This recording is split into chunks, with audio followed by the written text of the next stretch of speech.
POTV Go app එක දැන්ම දාගන්න. POTV Go SLT POTV TV බලන හොඳම විදිහ.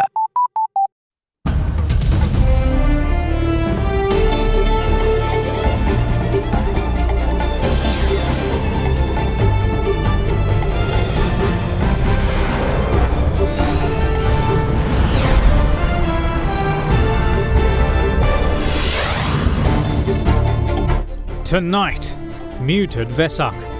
Day of Vesak observed with sparse celebrations, but it's not all gloom. We can turn this hard time into a great opportunity to practice Vesak celebration spiritually. War Heroes Day. Sri Lanka commemorates the fallen under a dark cloud. Terrorism raised its ugly head again. This fear psychosis came again.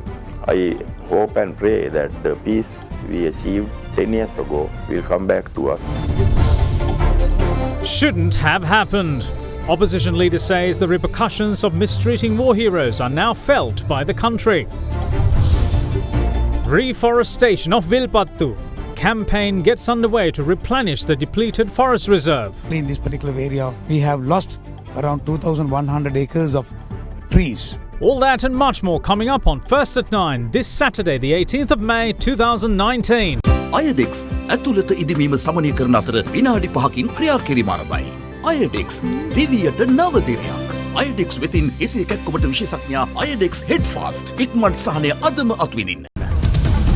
From AdaDerana, this is AdaDerana First at 9. Live from Studio 24 in Colombo.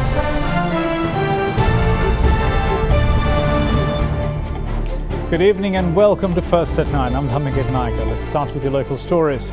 Buddhists all over Sri Lanka celebrate the Vesak full moon Poi Day today. Celebrations were very much subdued owing to the cowardly terror attacks of Easter Sunday, and temples in particular were given added security. Even though the usual effervescence was missing in the celebration, the spirit of Vesak was very much present among the people across all faiths. It was on a day of full moon in the month of Vesak that Prince Siddhartha was born. It was also on a similar day that Prince Siddhartha, who left his riches behind in search of enlightenment, eventually attained enlightenment, becoming Lord Buddha. The Lord Buddha also exhaled his last breath, passing into Nirvana on a day of full moon in the month of Vesak. Given the significance of this sacred day to the Sri Lanka's vast Buddhist community, the country, however, did not head into Vesak in its usual exuberant self, owing to the barbaric terror attacks which shook the country to its core on Easter Sunday. Pandals and lanterns which adorned the streets during bygone Vesak festivals were sparse.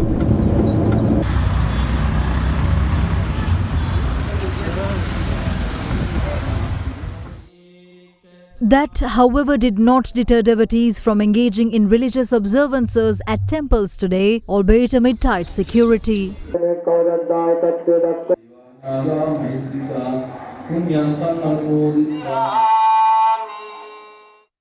Some areas were not completely devoid of Vesak decorations, as lanterns and Buddhist flags were hoisted.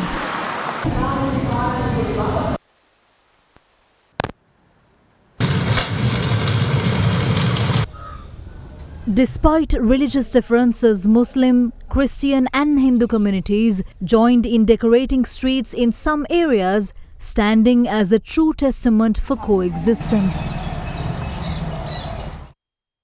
The Vesak Day program Sri Kalyani by Derana Abhivandana of TV Derana was also held today at the Kalaniya temple premises.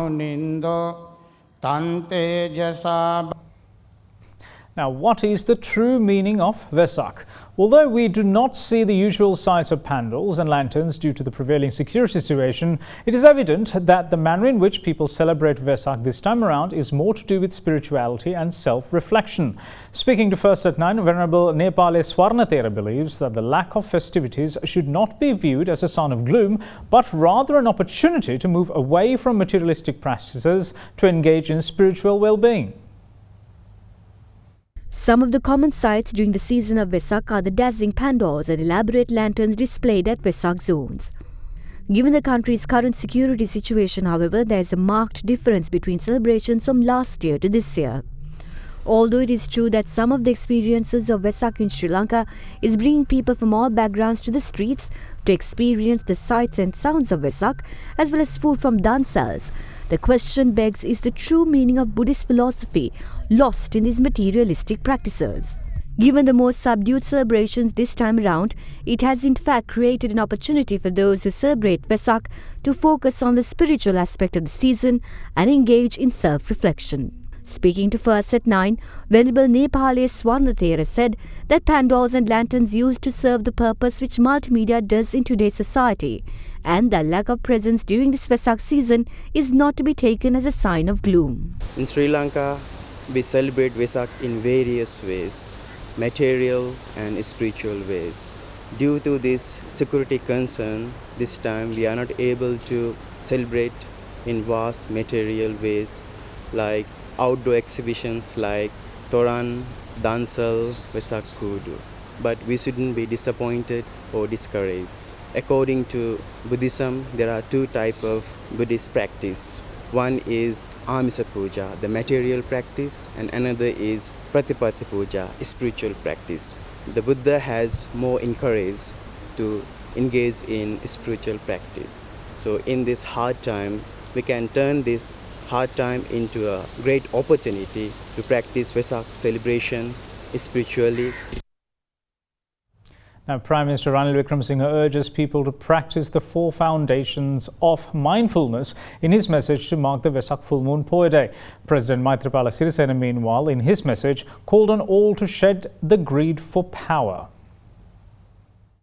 In his message to mark the Vesak full moon Poya Day, President Maithripala Sirisena calls on all to recollect the teachings of Buddha to build a society with boundless peace by shunning all attempts to destroy each other over greed for power. Meanwhile, Prime Minister Ranil Wickremesinghe, in his message to mark the day, urged people to abstain from lust, hate and violence and practice the 4 foundations of mindfulness. The Premier said that it will open the way for reconciliation, peace and unity in Sri Lanka.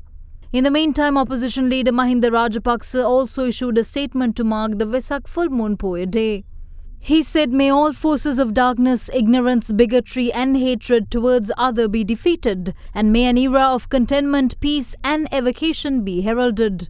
He also wished for a positive peace where we all work to promote dialogue, harmony and justice.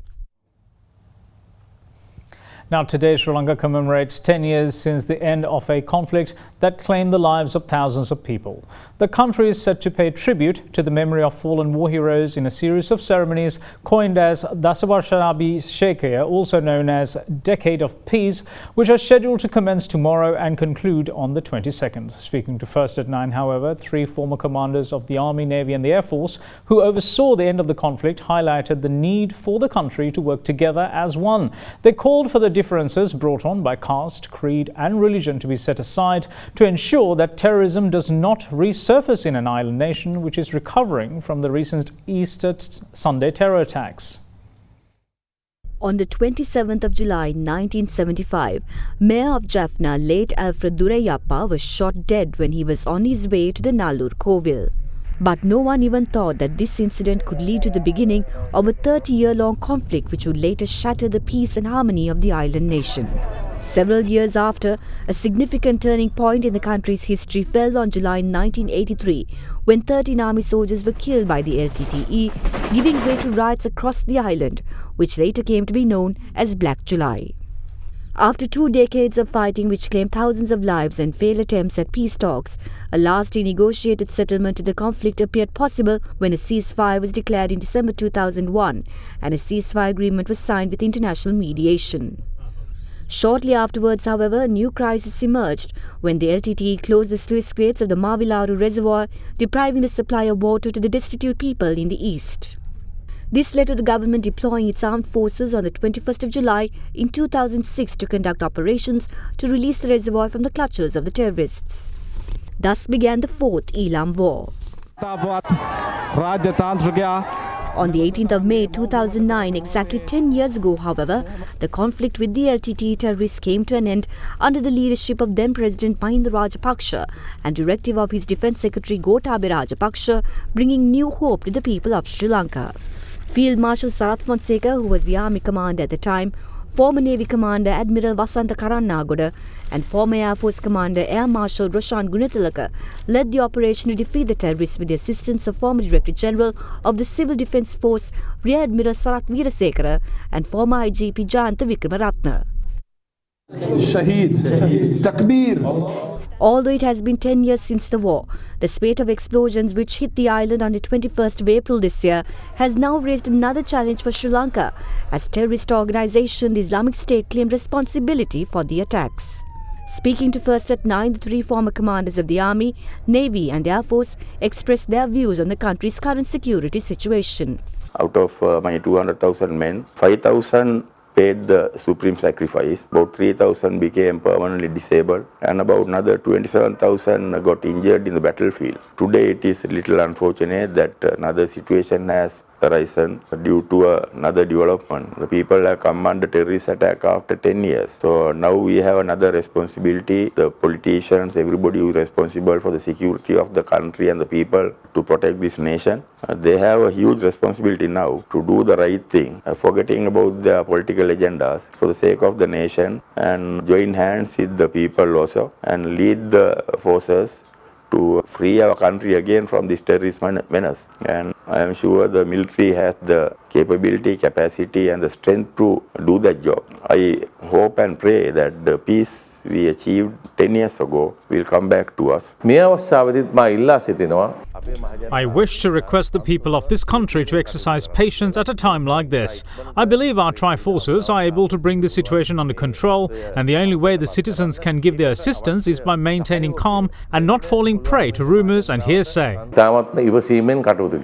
I also remember at this time the people who died in action. I remember them with pride. I remember them with great honor because they have paid the supreme sacrifice to keep the nation's flag flying high. Terrorism raised its ugly head again, this time in a different way. Again, blood was shed, and this fear psychosis came again be upon the people of this nation. The security forces have been doing a wonderful job cleaning up operations and stopping any immediate terrorist operations. But we must know that this type of terrorism is linked internationally to other organizations, and it might take some time for us to completely eradicate this menace. As we commemorate our war heroes for ending the 30-year-long conflict by paying the ultimate price with their lives, we at AdaDerana would like to remind our viewers that we must work together as one to prevent terrorism from raising its ugly head in a country that is known for its diversity. Now, in the meantime, a commemoration ceremony was worked off in Velamuli Vaikkal today, where LTT terrorist leader Velupille Prabhakaran used innocent people as a human shield during the last stages of the humanitarian operation to save his own skin. The commemoration ceremony gave remembrance to the people of the Tamil community who lost their lives during the conflict. It was organised by backers of the Tamil National Alliance and the Students' Union of the Jaffna University. The ceremony, however, was worked off amidst heavy police security.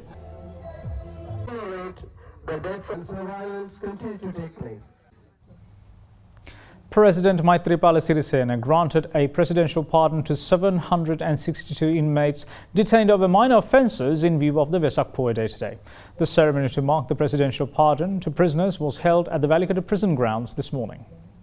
736 men and 28 women inmates detained over minor offences who were serving terms in 30 prisons across the country were released under a presidential pardon today. This is the highest number of inmates ever to be released in the history of Sri Lanka under a presidential pardon. The president also declared open the rice dhan cellar organised by the Buddhist Association of the Department of Prisons. I make this request with utmost love. If you commit any crime after being given presidential pardon, this society will blame me for making that call. I have taken the responsibility of granting you a pardon. I call on the Commissioner to compile a report on persons who want to be self-employed unemployed and require funds. I'm ready to facilitate all of them. It is a secret that this country's economy is run by 15 businessmen. It was revealed to me by one of them. He said that the government does not have a proper program to entice their money, as well as to come up with ways to divide this money among people. The gap between the haves and have-nots result in poverty, which eventually leads to theft and jail. Considering all these circumstances, I urge you to steer clear from incarceration.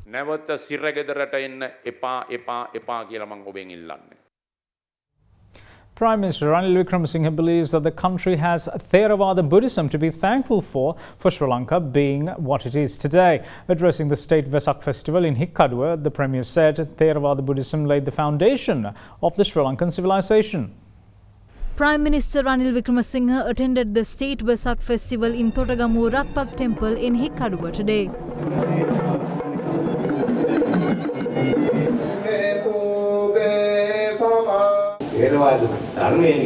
It's Theravada Buddhism which laid the foundation for the civilization in Sri Lanka. That's how our country became what it is today. It is not only Buddhists, but all the religious leaders accept that arrival of Buddhism is the beginning of Sri Lankan civilization. Our constitution says Buddhism should be given prominence in the country. That is why we try to give religious freedom to everyone. Now, in the meantime, leader of the opposition, Mahinda Rajapaksa, states that the government recently witnessed the repercussions of mistreatment meted out to war heroes of the country. The opposition leader made this remark at a function in Kandy held in celebration of war heroes today. A special memorial for the country's war heroes to mark the 10th anniversary of defeating the terror group LTTE was held in Kandy today. The event was presided over by opposition leader Mahinda Rajapaksa.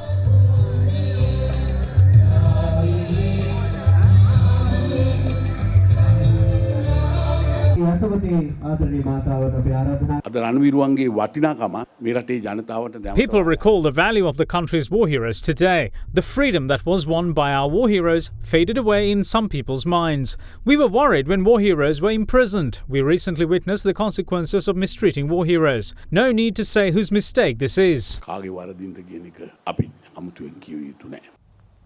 The first phase of the reforestation project, titled Thuruliya Venuwen Api, to mark the end of the 30-year-long conflict in Sri Lanka, got underway this morning. The project is jointly organised by Sri Lanka Army and AdaDerana. 6,000 saplings were planted across several areas, with Vilpattu at its heart, where deforestation was rife in the recent past. The reforestation project, titled Thuruliya Venuwen Api, commenced this morning under the patronage of Army Commander Lieutenant General Mahesh Senanayake next to the 46th milepost at Marichakaddi of Vilpattu. The program was organised to mark the 10th year since the end of humanitarian operations conducted by Sri Lanka's security forces against the terrorism of the LTTE. Heads of state institutions, members of security forces, civil organizations and the locals joined to make the effort of reforestation of Vilpattu Forest Reserve a success. Today we celebrate the 10th anniversary of the victory after defeating the brutal terrorism from this island. It is our responsibility on the 10th anniversary to ensure the country is not being taken back to war. Sri Lankan Armed Forces, especially led by the Army, Navy Air Force and the Police, with the assistance of the guidance of the government, we are always with you to ensure there is no war against this country. So today the event here is on a different platform. It's on a different approach to ensure that tree planting is an important event, especially in this particular area of responsibility, where we have lost around 2,100 acres of trees. So it is our responsibility for the defenders of the nation to ensure we get back to the work and get the trees back again.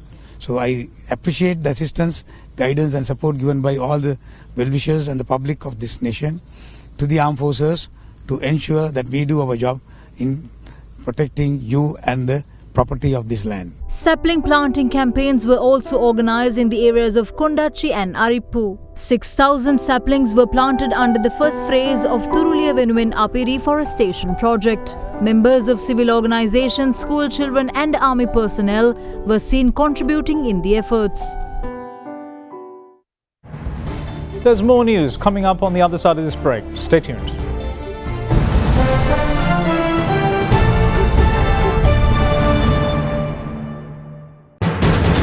You are watching Sri Lanka's #1 news channel. This is AdaDerana 24.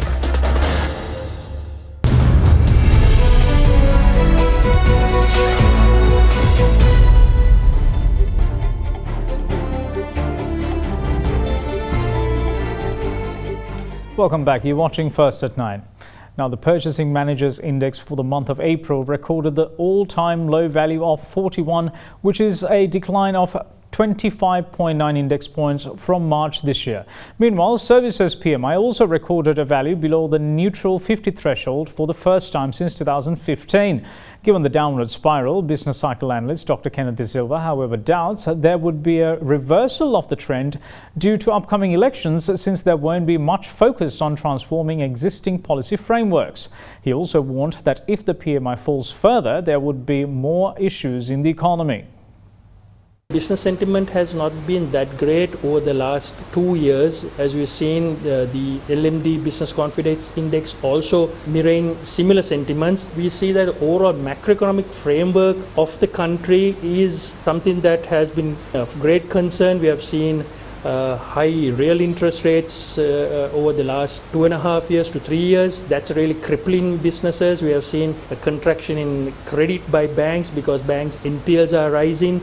Therefore, there is a restraint in terms of providing sufficient credit to the system. Plus, we have seen a rapid depreciation in the currency. All of these factors are contributing to this downward trend in the PMI. Whether or not we could see a reversal in the coming months, I doubt it, because we are in election cycle, and during this election cycle, there isn't going to be too much of focus on transforming the existing policy framework to enable businesses to flourish. So this is a bit of a concerning point. In fact, if the PMI falls further, it would mean that there is going to be more slow sluggishness, less demand, businesses in trouble, banks facing more liquidity issues, a higher capital cost because the risk-weighted capital component will also be negatively impacted. So all in all, it's not very encouraging for this particular period of time in the country. Now, Fitch Ratings has a negative outlook on Sri Lanka's economic growth this year, as it believes the tragic Easter bombings will result in lower growth and could increase external financing pressures. The rating agency issued a communique recently indicating that they expect the country's GDP growth to be lower than its 3.6% forecast. A communique issued by Fitch Ratings agency recently states that the Sri Lanka's economy can experience lower economic growth and could face increased external financing pressures. It further adds that last month's bombings, which targeted major hotels in Colombo as well as churches, will lead to a reduction in tourism receipts, which had risen steadily in recent years to $4 billion in 2018, or about 5% of Fitch estimated GDP. The rating agency also noted that full impact on tourist arrivals will depend on the government's success in restoring security and the effectiveness of the measures to support the sector, particularly once the peak season begins in November. Nevertheless, the agency believes that the 2019 GDP growth could be 1 to 1.5 percentage points lower than its 3.6% forecast when they last reviewed Sri Lanka's sovereign ratings in December due to reduced arrivals and spending. It further noted that backward linkages to the wider economy have been significant through job creation and construction activity and could amplify the impact. The communique states that there will also be a significant impact on the current account deficit. According to Fitch, March's $2.5 billion sovereign bond issue helped ease near-term fiscal and external financing constraints, but vulnerabilities would increase if bombings undermine market confidence for a sustained period. The agency highlighted that these challenges increase the importance of Sri Lanka's IMF program in catalyzing funding support and as a policy anchor. It further added that the adequacy of FX reserves and refinancing risks remain key for Sri Lanka's sovereign rating, as highlighted in its rating sensitivities. More news on the other side of this break. Stay tuned.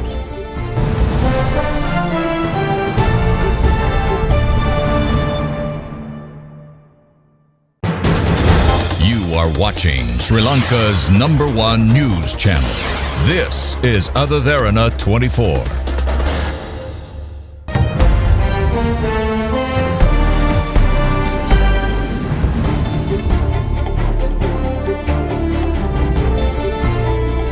back. You're watching First at 9.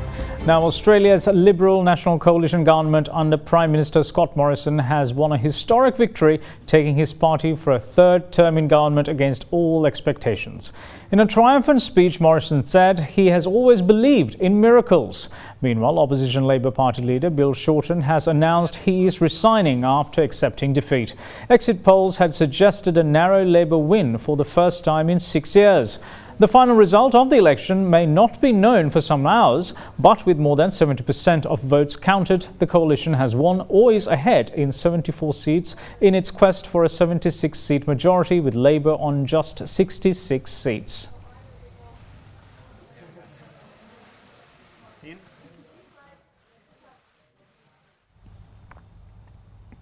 Now, the U.S. Justice Department says that a former CIA officer has been jailed for 20 years for disclosing military secrets to a Chinese agent.